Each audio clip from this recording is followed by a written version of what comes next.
Mitt Romney opens up about Donald Trump's overtures to him in a brief letter published in the Salt Lake Tribune. Romney says that he was more than a little surprised Trump reached out to him about the Secretary of State post and would have been more than willing to serve. Romney adds that he sees being considered for the job as a welcome sign that Trump will be open to alternative views and even to critics. Former Hillary Clinton campaign manager John Podesta slammed Russia on Meet the Press today for allegedly hacking the presidential election and influencing the results. Both the CIA, the Director of National Intelligence, the FBI all agree that the Russians intervened to help Trump and that, as they have noted this week, NBC first revealed that Vladimir Putin was personally involved with that. Russia disputes those claims and has called for the United States to provide their evidence. Joining me now is Kevin Mitnick, once the world's most wanted criminal hacker, is now a computer security consultant. So, Kevin, I appreciate your being with me here, especially with your background. I want to talk about this, especially, hi there. Given the 17 intelligence agencies who say there's no doubt that Russia hacked the DNC and John Podesta, Russia wants the United States to provide this evidence, and so do a lot of Americans as well. But there's a question. Why not release what they have? You have Democratic Congressman Adam Schiff, who was asked that this morning, and here's what he said. We have good sources of information. We don't want to disclose those. I'm sure the Russians would love to know the source of information so they can take countermeasures to prevent us from being able to attribute other Russian malignant cyber activity in the future. And the administration shouldn't disclose that.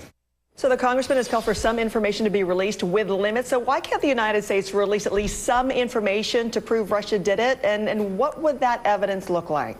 Well, first of all, attribution's really hard, and they'd be releasing forensic evidence, but intelligence agencies usually don't like to give out this information because then the other side could try to evade that in the future. But the real problem here is this hack, okay, into John Podesta's email really just started with a simple email, what we call phishing. We call it actually in security social engineering.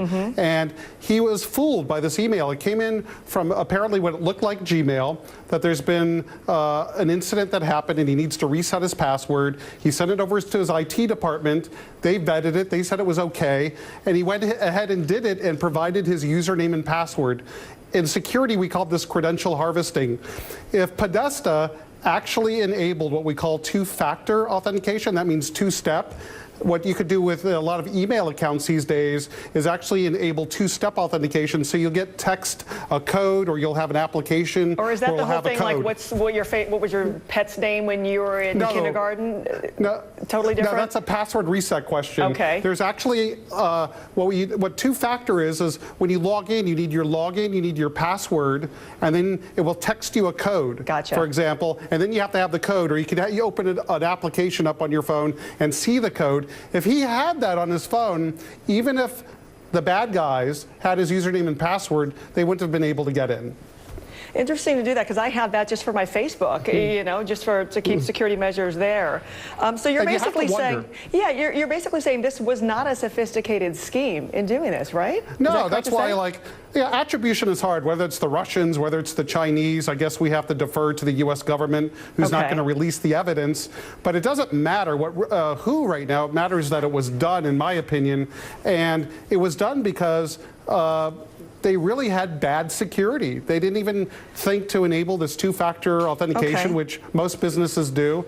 And you really have to think about when you receive an email that if it's asking you to reset your password or open up an attachment that potentially could be malicious, and the bad guy could gain access to your computer or your information. You keep talking about attribution and how difficult that is. If that's the case, then why is the United States convinced that it's Russia?